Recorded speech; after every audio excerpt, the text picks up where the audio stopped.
তো হ্যালো বন্ধুরা, তোমার কাছে কেমন আছো?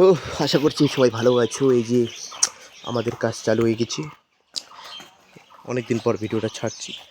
কেমন আছে বলবেন। এই যে একটা ঠাকুর আছে, সাত ফিট 7.5 ফিটের মতন কাছাকাছি হবে সন্ন্যাসী ঠাকুরটি। রাজকে নিয়ে যাবে, তারপরে মন্দিরে গিয়ে রং করতে হবে। এখানে রং করলে তো একটু বহুত যাবে না। কেমন হয়েছে বলবেন।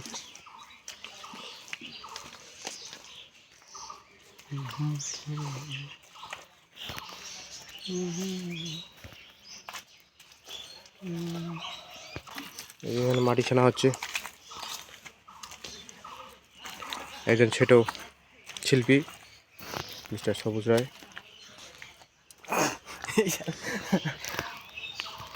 এগুলোকে মাটি লাগাবে।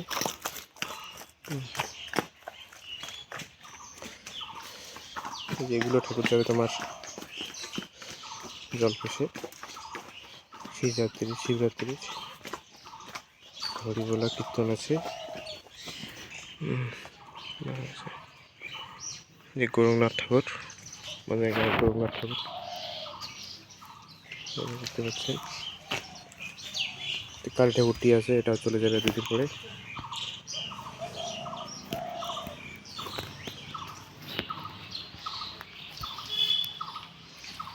এটা হচ্ছে মাড়াই ঠাকুর। আমাদের এখানে মাড়াই ঠাকুর বলা হয়, মা মনসা বিশ্বহরি ঠাকুরটি। এদিকে কিছু কলকা শুকাতে দেওয়া হয়েছে। কেমন আছে রোদ নেই তো। একটা শিব ঠাকুর, মোটা শিব যেটা আমরা বলি। কেমন হয়েছে বলবেন কমেন্ট করে অবশ্যই। তেনু কি দশা মেরে লাগি। তারপরে আমরা এদিকে কিছু ঠাকুর মাথা লাগাবো, মাথাগুলো রেখেছি তো আজকেই লাগাবো। তার জন্য একটু ভিডিওটা ছাড়ি, অনেকদিন ভিডিও ছাড়া হয়নি। এই যে কালী ঠাকুরগুলো